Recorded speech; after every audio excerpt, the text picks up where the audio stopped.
You know, when you look at a landscape from above, what do you really see? Just a random jumble of fields, forests, and roads? Or is there maybe a deeper story, a hidden pattern in it all? Today, we're going to dive into how some really cutting-edge technology is helping us see the invisible connections that hold our entire ecosystems together. All right, so the first thing the data spits out is this number, 643. That's how many separate little pieces of habitat were identified. And honestly, on the surface, that number paints a pretty grim picture, right? It looks like a world that's been shattered into hundreds of tiny, isolated, and really vulnerable fragments.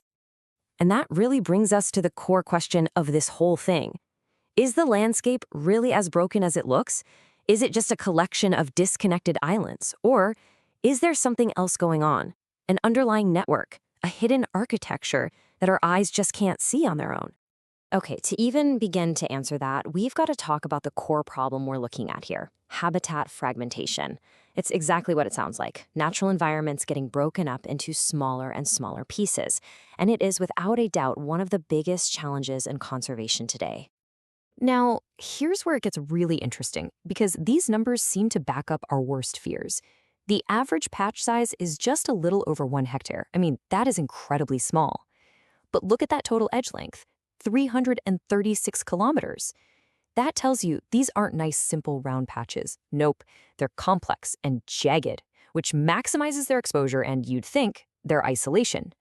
So how in the world do we see past all this chaos? Well, we need a new way of looking. And this is where geospatial intelligence comes into play. Think of it like putting on a special pair of glasses that lets you see the data, not just the light. And this is the magic that companies like Geoluxics specialize in. They use this amazing mix of GIS, remote sensing, and something called GeoAI to crunch millions of data points, everything from satellite images to land use patterns, and they turn it all into clear, actionable insights. It's literally about taking a messy, complicated puzzle and turning it into a precise map that tells you what to do. All right, so we've got our new glasses on. Let's do a little health check on this landscape, shall we? We're going to play detective and look for clues inside the data that'll tell us the real story of what's happening on the ground.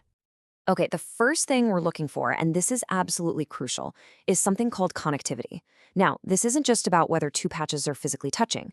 It's about whether an animal, say a fox or a deer, can actually travel from one patch to another to find food or a mate or just new territory. It's basically the lifeblood of a healthy ecosystem. And boom, here it is, the first major plot twist from the data. After looking at all 643 of those patches, the analysis reveals something pretty astonishing. Not hundreds of isolated islands, but just one single connected network. So what in the world does that one actually mean?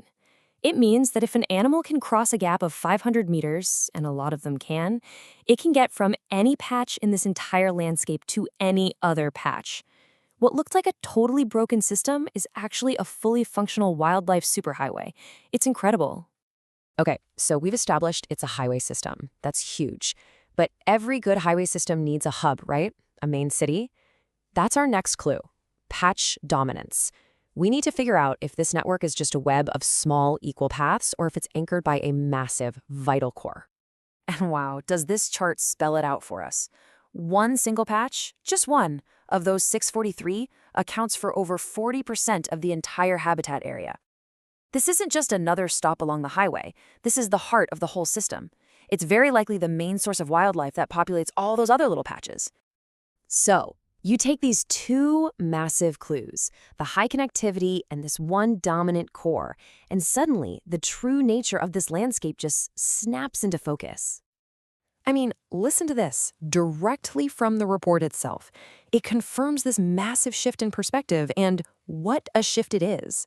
The data proves that what we thought was a chaotic mess is really a highly resilient, highly organized system.